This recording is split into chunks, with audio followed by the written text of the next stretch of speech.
So there's a story I'm going to tell you that somehow it's captured me, and it keeps the images from this story I keep hearing the sounds from the story, and the images and the feel of it keep coming to me. There's a man his name's Alan Rabinowitz, and he was born in the Bronx, and his parents were Russian immigrants. So already there was a feeling of alienation, sort of in the life he was born into, that somehow he was not part of the world in some way. There was something different about him simply because of who his parents were. So we'll find ourselves born into our circumstances, and we didn't choose to be a man or a woman or to live in this country or have the parents we have. We just have them. Where suddenly you look and there they are.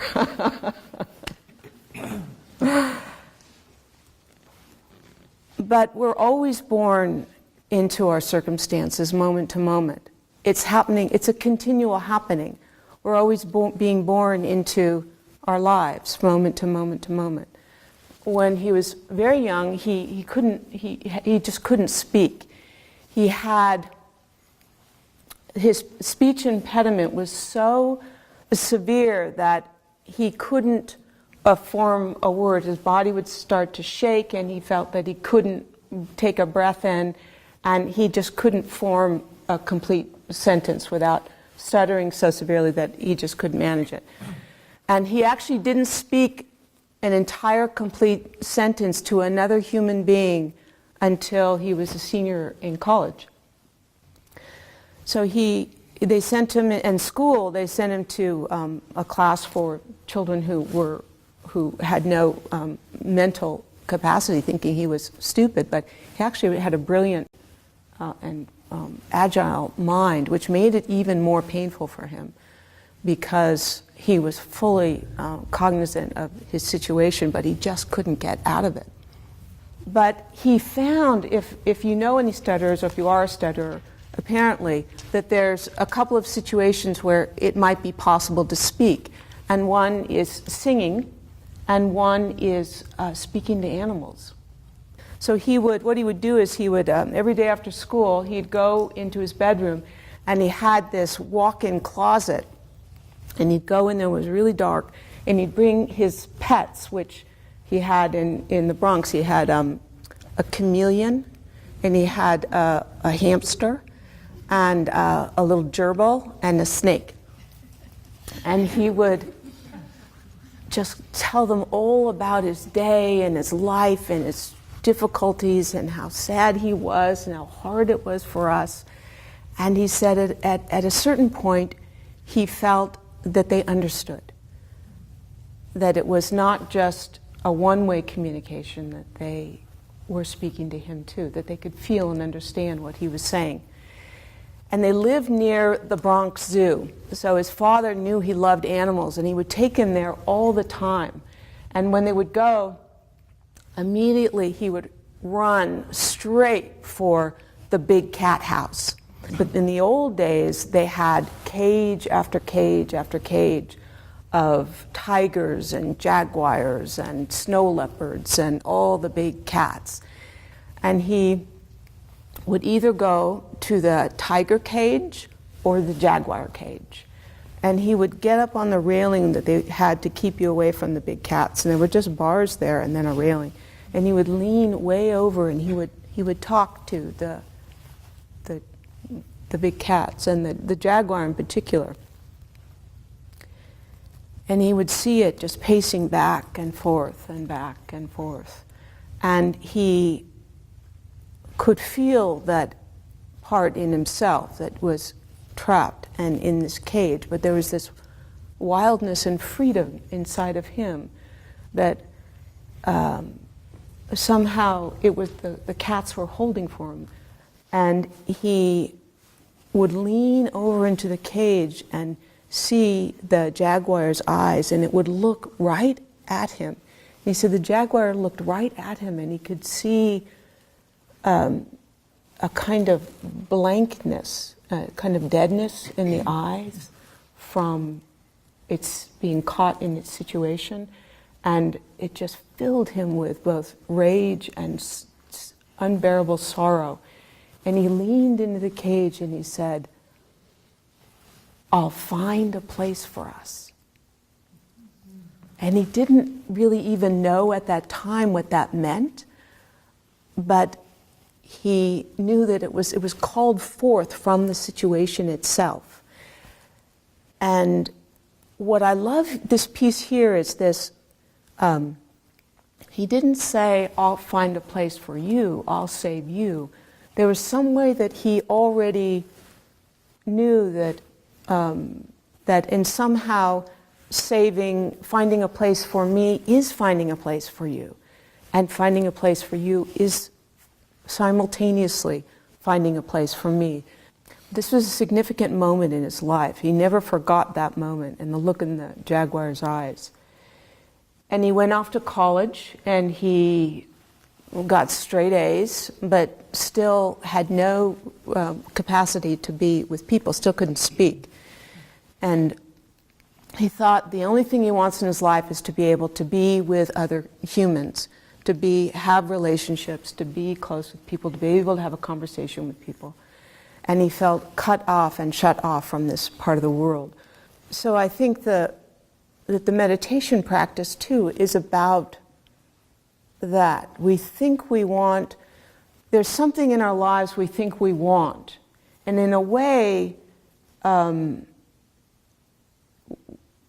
we think we want the thing itself, like we want to be able to speak, or we want a marriage, or we want to get out of our marriage, or whatever it is we think we want. But the thing itself is just a way for the universe to give us awakening.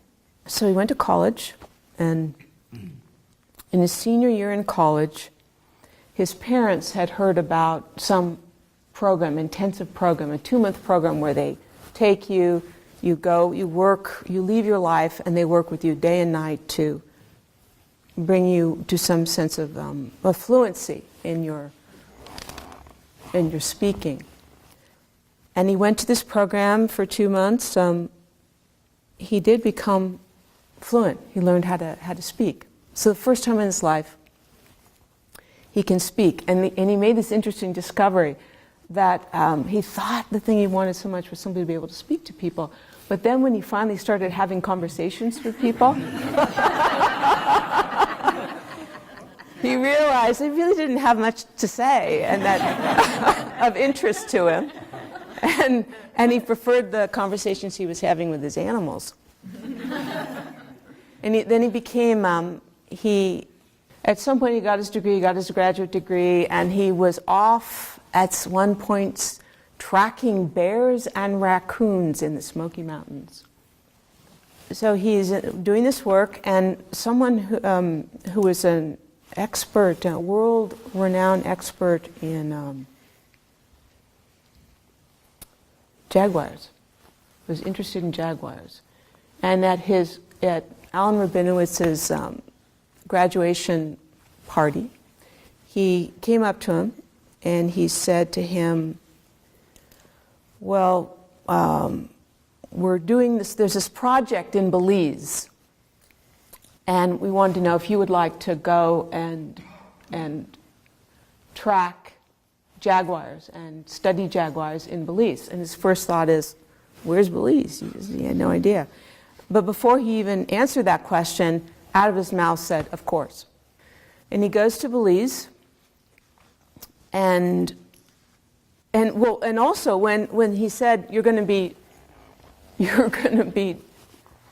tracking jaguars, you're going to catch jaguars, he thought, how the hell do you catch a jaguar? It's just like telling me that I'm going to catch a dragon or something. Like he just had no idea how to do that, and no one knew how to do that. And he goes to Belize, not knowing how to capture a jaguar. It's like coming to a retreat and not knowing how to be the host. How do I capture awakening? Do I build a cage? Do I build a little trap to capture the awakening? And I just wait for it. and pounce on it when it comes. Tie it up.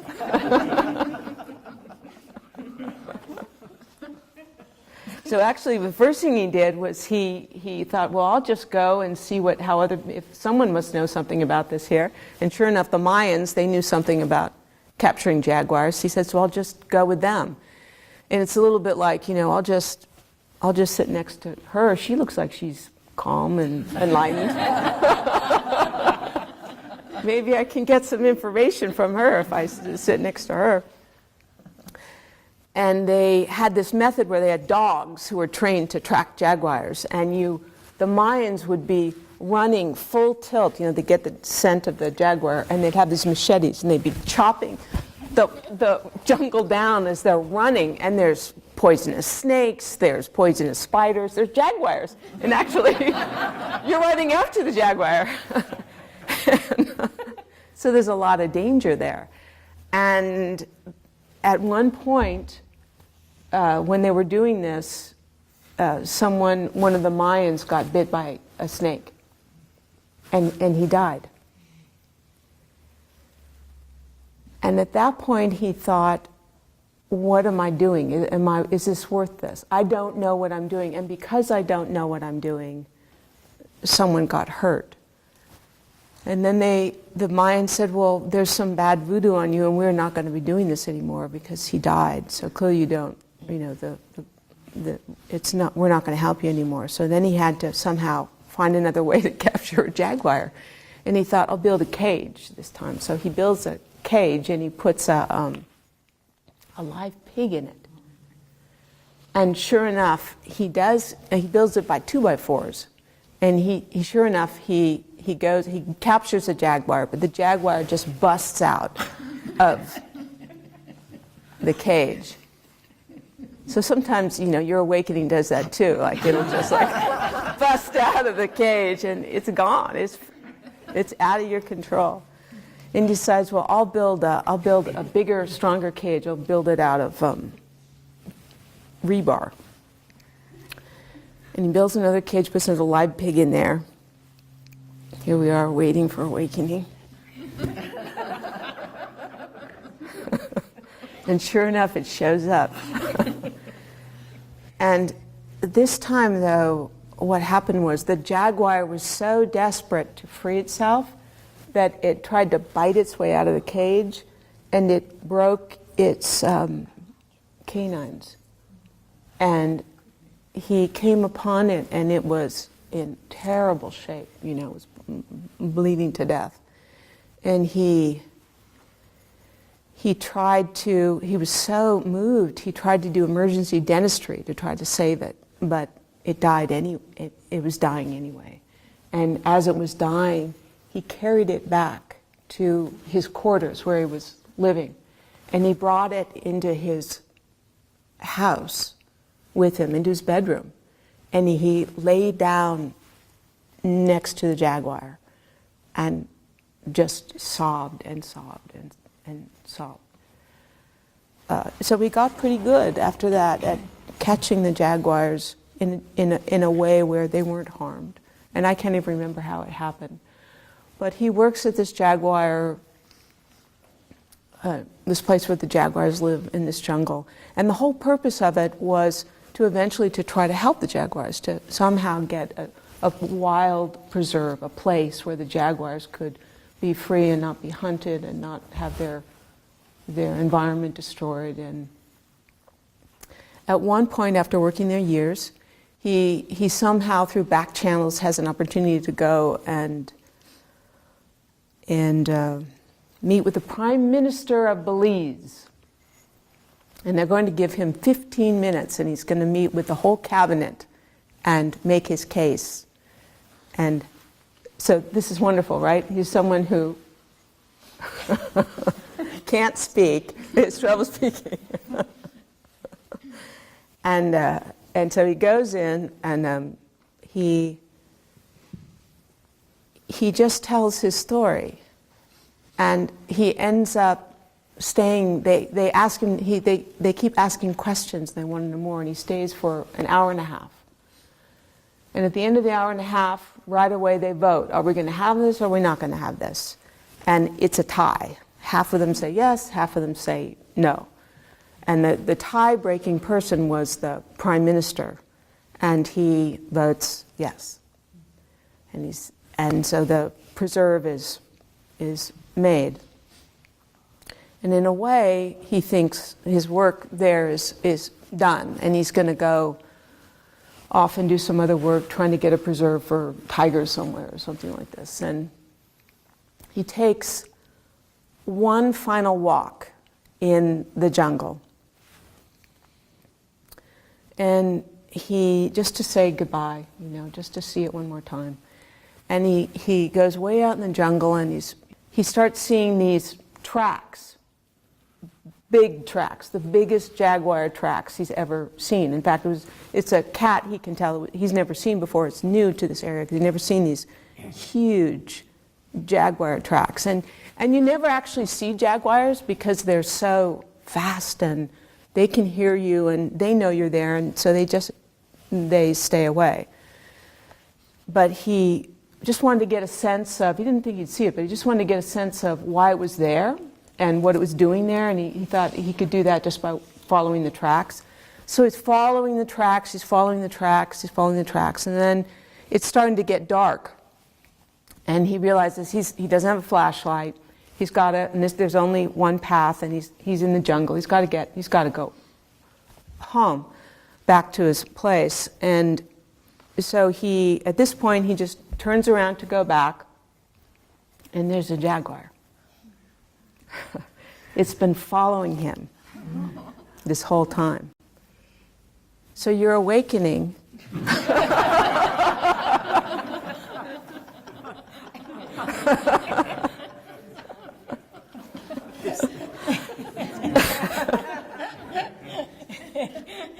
And it's only 15 feet away from him. And it's just looking right at him. And his first feeling is a sense of both absolutely thrilled and absolutely terrified. Because this jaguar could kill him if it wanted to. I mean, he's completely defenseless, And actually, our situation is always like that. We're entirely defenseless in our life.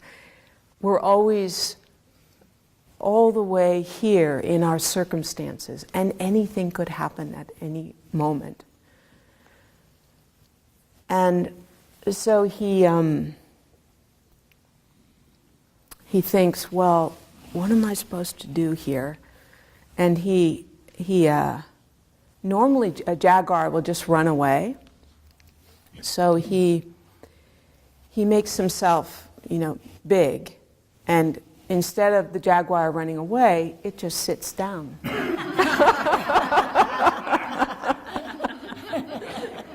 And he thought, that's not supposed to happen. So he thought, well, I'll just step back a little bit. So he takes a step back and he trips and falls. And the jaguar didn't like that. He hears this growl. And he thought, it's all over. No, I'm going to die. But the jaguar didn't do anything. He looked up, and he looked at the jaguar, and the jaguar got up and turned to go into the forest, took a couple steps, and then turned and looked back at him. And just looked at him for a moment. And suddenly he was 5. And there's the jaguar in the zoo. But this time, the eyes were wild, and they were free, and they were full of life. And he had found a place, not just for the jaguar, but for himself. And as he turned to go into his life, the jaguar turned into his life.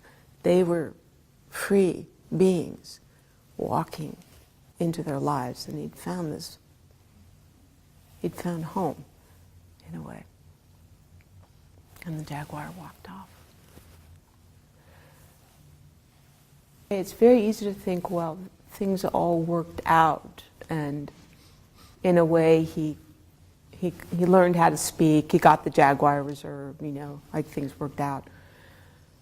But that's not the point. It could have gone the other way, and it's not the outcome that he was after. It's not to have a certain outcome, it's to have our lives. And there wasn't any moment of his story that it wasn't fully and entirely whole and healed, primarily whole each step. He was always the host, even when he was afraid of being the host or not the host. We're just here walking through our lives each moment. And someone asked him this great question. They said, well, if in 500 years all the preserves you have made in the world, tiger preserves, which I personally very much appreciate, and jaguar preserves, and all kinds of preserves throughout the world, if in 500 years you found out that all of those were lost, they'd been turned into condominiums and military bases and toxic waste dumps, and all the tigers and the jaguars were disappeared, and it had done nothing, would you still have done it? And he thought about it for a while, and he thought, it wasn't about saving the jaguars or the tigers. It was about finding my life. And this is how I did it. So I think that's the important thing to say, is it's not about finding the perfect life or making things right in the world or making things right in my marriage or in my family or in my childhood, which is a really hard project. Some of us have been involved in that one. It's about having our lives and tasting our lives and letting life act upon us.